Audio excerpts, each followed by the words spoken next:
जम्मू कश्मीर का उर्दू खबरनामा लेकर मैं शाकिर माथू आपकी खदमत में हाजिर। नजर डालते हैं दिन भर की तमाम बड़ी खबरों पर। जम्मू कश्मीर के कश्तवाड़ जिले में आज सिक्योरिटी फोर्स और मिलिटेंटों के माबीन तसादुम जारी है। इतलात के मुताबिक कश्तवाड़ के शहातुर इलाके में खुफिया जानकारी की बुनियाद पर फोर्सेज ने ऑपरेशन शुरू किया था। इसी दौरान छुपे हुए मिलिटेंटों ने फायरिंग कर दी, जिसके बाद एनकाउंटर शुरू हुआ।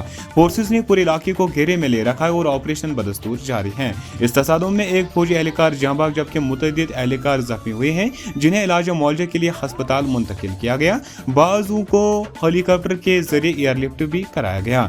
ज़राए के मुताबिक मिलिटेंटों की तादाद 2 से 3 बताई जा रही है और वो जंगली दुश्वार गुजरे इलाकों में छुपी हुई हैं, जिसकी वजह से ऑपरेशन में एहतियात बरती जा रही है। फोर्सेस की इजाफाई नफरी तैनात कर दी गई है और इलाके में सर्च ऑपरेशन जारी है। एनकाउंटर ताहाल जारी है और मजीद तफसीलात का इंतजार है। जम्मू कश्मीर के वज़ीर आला उमर अब्दुल्ला ने पीर के रोज़ नई दिल्ली में मरकज़ी वज़ीर दाखिला अमित शाह से मुलाकात की, जिसमें जम्मू कश्मीर से मुतल्लिक़ अमवार पर तफसीली तबादला किया गया। वज़ीर आला के दफ्तर ने सोशल मीडिया प्लेटफॉर्म एक्स पर एक पोस्ट में बताया कि उमर अब्दुल्ला ने आज नई दिल्ली में वज़ीर दाखिला अमित शाह से मुलाकात की। पोस्ट में कहा गया कि इस मुलाकात के दौरान वज़ीर आला ने जम्मू कश्मीर से जुड़े मुतअद्दिद मसाइल और अमवार पर मरकज़ी वज़ीर दाखिला के साथ गुफ्तगू की। डिवीजनल कमिश्नर कश्मीर ने पीर के रोज़ कहा कि श्रीनगर में यौम जमहूरिया की तकरीबात के पुरअमन और खुशसलूबी से मुनक़्क़द करने के लिए इंतज़ामिया की जानिब से तमाम तर इंतज़ामात को हतमी शक्ल दे दी गई है। यहाँ नामनिगारों के साथ बातचीत करते हुए उन्होंने कहा कि बच्चे सकाफती प्रोग्राम में शिरकत के लिए पुरजोश हैं और बख्शी स्टेडियम में रिहर्सल का अमल शुरू हो चुका है। सिक्योरिटी फोर्स ने वादी में यौम जमहूरिया से कबल मामूल की गश्त तेज़ कर दी है, ताकि वादी में पुरअमन तकरीबात को यकीनी बनाया जा सके। हुकाम ने बताया कि किसी भी मुश्तबा नकल व हरकत पर नज़र रखने के लिए श्रीनगर शहर और वादी के दीगर मकामात पर गाड़ियों की बेतरतीब चेकिंग की जा रही है। और इदारे ने बताया कि कश्मीर में यौम जमहूरिया की मरकजी तकरीब बख्शी स्टेडियम में मुनक़्क़द होगी, जहाँ सख्त हिफाजती इंतजाम किए गए हैं।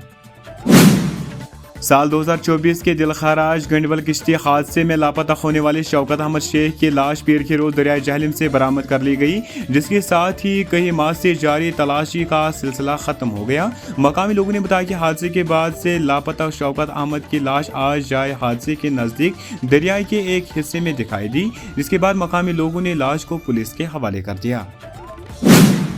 जम्मू कश्मीर की नेशनल कॉन्फ्रेंस के सदर डॉक्टर फारूक अब्दुल्ला ने कहा है कि कश्मीरी पंडितों की वादी वापसी पर कोई मसला नहीं, अगर वो वादी लौटना चाहे तो हमेशा कश्मीर उनके लिए खुला है।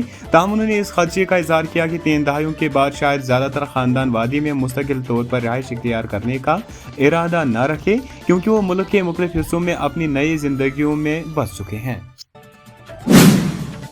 बडगाम के मोशू इलाके में पुलिस और त्रिपुरा राष्ट्रीय राइफल्स की तरफ से देर रात गए मुश्तरका कार्रवाई के दौरान सिक्योरिटी फोर्स ने 3 अफराद को गिरफ्तार किया और उनके तहवील से गोला बारूद बरामद किया गया। कश्मीर वेदर ने इतवार को बताया कि मगरबी खलल वादी कश्मीर पर विरद हो रही है और मौसम की पहली बर्फबारी 22 जनवरी से मुतवक्का। उन्होंने कहा कि कश्मीर के मैदानी इलाकों में मौसम की पहली बर्फबारी का 100% इम्कान है और ये सिलसिला 22 जनवरी की रात से शुरू हो रहा है।